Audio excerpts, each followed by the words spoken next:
मध्य प्रदेश में पुलिस आरक्षकों की भर्ती चल रही है। 7,500 पदों पर आरक्षकों की भर्ती के फॉर्म भरे जा रहे हैं और इसी महीने एसआई यानी सब इंस्पेक्टर भर्ती का विज्ञापन भी आने वाला है।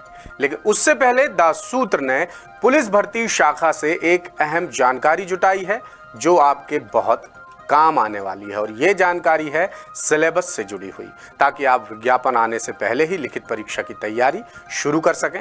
और वैसे भी आप विज्ञापन आने के बाद परीक्षा का सिलेबस देखकर ही तैयारी करते हैं, तो आपको तैयारी के लिए भरपूर समय मिल जाए, इसलिए द सूत्र आपको एसआई भर्ती के सिलेबस की खास बातें बता रहा है, जो हमने सरकार के गजट नोटिफिकेशन की बारीकी से पड़ताल कर निकाली है। देखिए हमारी ये खास रिपोर्ट।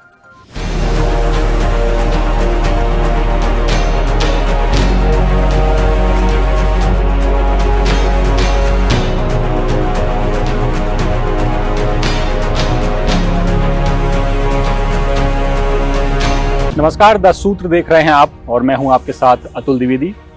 मेरे हाथ में इस वक्त मौजूद है मध्य प्रदेश सरकार का गजट नोटिफिकेशन, जिसमें एसआई भर्ती की जानकारी लिखी हुई है। जी हां, हम जानते हैं आप में से कई उम्मीदवार एसआई भर्ती का इंतजार कर रहे हैं और बहुत जल्दी इसका नोटिफिकेशन जारी होने वाला है। लेकिन द सूत्र के हाथ में ये जो नोटिफिकेशन है, गजट नोटिफिकेशन है, इसमें एसआई भर्ती को लेकर कई अहम जानकारियां लिखी हुई हैं, जैसे कि सिलेबस क्या होगा, फिजिकल कैसे होगा, कई सारी जानकारियां हैं। और इसीलिए आज हम ये वीडियो आपके लिए लेकर के आए हैं, जिसमें हम आपको ये बता सकें कि ये जो नोटिफिकेशन आया है, गजट नोटिफिकेशन आया है, इस गजट नोटिफिकेशन में जो सिलेबस है वो सिलेबस क्या होने वाला है। क्योंकि ईएसबी जब नोटिफिकेशन जारी करेगा वो तब जारी करेगा, उस नोटिफिकेशन में आपको कितने पद आएंगे ये जानकारी लिखी होगी, और बाकी जो दूसरी जो डिटेल्स जानकारी होती हैं आरक्षण को लेकर के, ये सब लिखा होगा। लेकिन इस नोटिफिकेशन में, गजट नोटिफिकेशन में जो इम्पोर्टेंट बात है वो है भर्ती का सिलेबस। तो चलिए मैं आपको भर्ती का सिलेबस पढ़ के बताता हूं कि आखिर मध्य प्रदेश एसआई भर्ती का जो सिलेबस है वो क्या होने वाला है, ताकि आप अपनी तैयारी अभी से शुरू कर सकें। तो चलिए मैं आपको पढ़ के बताता हूं भर्ती का सिलेबस। तो इस सिलेबस के मुताबिक प्रश्न पत्र योजना में लिखा हुआ है कि प्रश्न पत्र 2 होंगे, इसमें आपके 2 ग्रुप में होंगे। पहले में आपके में लिखा हुआ है 2 घंटे का, प्रत्येक खंड 150 अंकों का होगा, यानी 300 अंकों का पेपर होगा। और 300 अंकों के पेपर में आपको गलत उत्तरों के लिए ऋणात्मक अंक होंगे, यानी कि अगर आपने गलत आंसर दिया तो आपकी नेगेटिव मार्किंग भी होगी। और इसमें खंड आ 150 नंबरों का होगा, जिसमें आपसे ऑब्जेक्टिव टाइप के सवाल पूछे जाएंगे। गलत उत्तर के लिए इसमें आपकी माइनस मार्किंग की जाएगी। खंड बा ये भी 150 नंबरों का होगा, इसमें भी आपसे तर्क शक्ति और डेटा निर्वचन के सवाल पूछे जाएंगे, ऑब्जेक्टिव टाइप के सवाल आएंगे, और गलत आंसर्स देने के लिए यहाँ पर भी आपकी नेगेटिव मार्किंग की जाएगी। इसके अलावा अब बात करते हैं मेन सिलेबस की, कि मेन सिलेबस में क्या लिखा हुआ है। तो मेन सिलेबस में लिखा हुआ है, भाग का की बात करें अगर, तो इसमें इतिहास और भारतीय समाज के बारे में सवाल पूछे जाएंगे, जिसमें भारतीय इतिहास में हड़प्पा सभ्यता, मौर्य साम्राज्य, गुप्त साम्राज्य, हर्षवर्धन, 11वीं से 14वीं शताब्दी तक उपमहाद्वीपों में आए यात्रियों के द्वारा दिए गए सामाजिक जीवन के विवरण, भक्ति सूफी परंपराएं, विजयनगर साम्राज्य, मुगल साम्राज्य, ईस्ट इंडिया कंपनी और भारत में उपनिवेशवाद, 1857 का विद्रोह, औपनिवेशिक नगरीकरण तथा नगर योजना, महात्मा गांधी और राष्ट्रीय आंदोलन, संविधान का निर्माण और स्वतंत्रता के बाद देश के अंदर समेकन और पुनर्गठन, ये लिखा हुआ है। इसके अलावा भारतीय समाज की मुख्य विशेषताएं, भारत की विविधता, भारत एवं मध्य प्रदेश की जनसांख्यिकी, मध्य प्रदेश की जनजातियां, महिलाओं एवं महिला संगठन की भूमिका, जनसंख्या एवं संबंध मुद्दे, गरीबी और विकासात्मक मुद्दे, शहरीकरण, उनकी समस्याएं और उनके उपचार। इसके अलावा भारतीय समाज पर वैश्वीकरण का प्रभाव, ये पूछा गया है।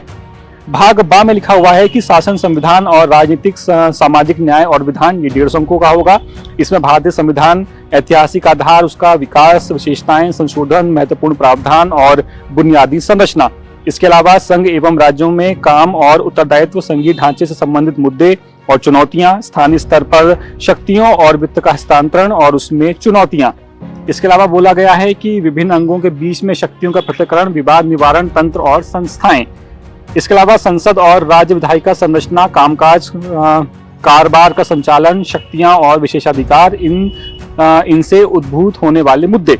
इसके अलावा कार्यपालिका और न्यायपालिका की संरचना, संगठन और कामकाज, सरकार के कामकाज, मंत्रालय और विभाग, दबाव समूह और औपचारिक अनौपचारिक संघ और राजनीति में उनकी भूमिका। इसके अलावा केंद्र एवं राज्यों द्वारा आबादी के कमजोर वर्गों के लिए कल्याणकारी योजनाएं और इन योजनाओं का प्रदर्शन, इन कमजोर वर्गों की सुरक्षा एवं और बेहतरी के लिए गठित तंत्र, कानून संस्थाएं और निकाय।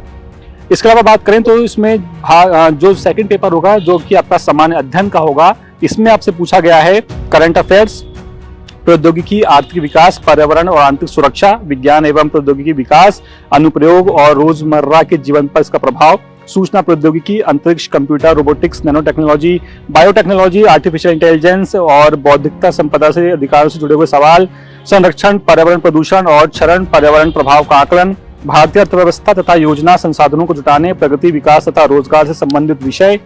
इसके अलावा नवीन तकनीकें जैसे कि सूचना और संचार तकनीक, सुदूर संवेदना, इसके अलावा अंतरिक्ष, GIS, GPS, जैव प्रौद्योगिकी, नैनो तकनीकी, पुलिसिंग, यातायात, स्थानिक नियोजन, गृह एवं क्रीड़ा आदि क्षेत्र के अनुप्रयोग। इसके अलावा लोकतंत्र में पुलिस सेवाओं की भूमिका के बारे में सवाल पूछे जाएंगे, विकास और उग्रवाद के बीच संबंध पूछा जाएगा, आंतरिक सुरक्षा के लिए चुनौती उत्पन्न करने वाले बाह्य राजकीय एवं गैर राजकीय कारकों की आंतरिक सुरक्षा की चुनौतियों को उत्पन्न करने की भूमिका, संचार नेटवर्क के माध्यम से आंतरिक सुरक्षा चुनौतियों में मीडिया और सामाजिक नेटवर्किंग साइटों की भूमिका, साइबर सुरक्षा की बुनियादी बातों, धन शोधन और इसे रोकना। इसके अलावा बाह्य एवं आंतरिक मुद्दे से सुरक्षा जुड़े हुए मुद्दे पूछे जाएंगे, संगठित अपराध और आतंकवाद के बीच में संबंध पूछा जाएगा। इसके अलावा आधार सांख्यिकी से जुड़े हुए सवाल आएंगे, आंकड़ों का प्रबंधन और व्याख्या जिसमें चार्ट आएगा, ग्राफ, तालिका और इसके अलावा माध्य, माध्यिका, बहुलक और मानक, यानी कि ये मैथमेटिक्स का पोर्शन है। इसके अलावा अनुपात और समानुपात, लाभ हानि, प्रतिशत, छूट, साधारण छूट और चक्रवर्ती ब्याज, क्षेत्रमिति, क्षेत्रफल, परिमाप, आयतन, तर्क शक्ति, विश्लेषणात्मक क्षमता और समस्या समाधान। यानी कुल मिलाकर के जो कि सिलेबस अभी आपने अपनी स्क्रीन पर देखा है, ये वो सिलेबस है मोटा मोटा जिसमें आपसे SI भर्ती में किन किन टॉपिक्स को कवर किया जाएगा उसके बारे में जानकारी दी गई है। इसे देख करके, इसे पढ़ करके ऐसा लगता है कि वाकई में ये सिलेबस लगभग मध्य प्रदेश लोक सेवा आयोग की जो प्रीलिम्स एग्जाम होता है उस सिलेबस की तरह ही ये सिलेबस है। और द सूत्र ने आपको पहले एक खबर बताई भी थी कि इस बार SI भर्ती का जो सिलेबस आने वाला है वो काफी बदला होगा। SI भर्ती का सिलेबस लगभग मध्य प्रदेश लोक सेवा आयोग की भर्तियों की तरह ही होने वाला है और इसको पढ़ के कुछ वैसा ही लग रहा है कि वाकई में सिलेबस बदला गया है और आपको SI बनने के लिए काफी मेहनत करनी होगी। तो अगर आपको ये सिलेबस डाउनलोड करना है तो हम इसको हमारे जो सोशल मीडिया प्लेटफॉर्म्स हैं हम वहां पर इसको पब्लिश भी कर देंगे, आप वहां से इसे डाउनलोड कर सकते हैं और अभी से अपनी तैयारी शुरू कर सकते हैं। फिलहाल के लिए इतना ही। कैमरा पर्सन बिलाल खान के साथ मैं अतुल द्विवेदी, द सूत्र, भोपाल।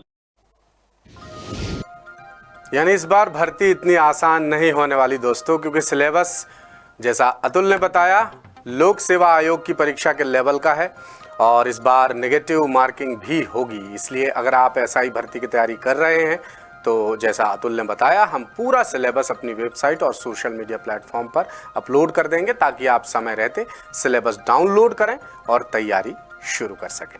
पुलिस भर्ती को लेकर हो कोई भी शक, शंका या समस्या तो हमें कीजिए WhatsApp 6262838320 पर।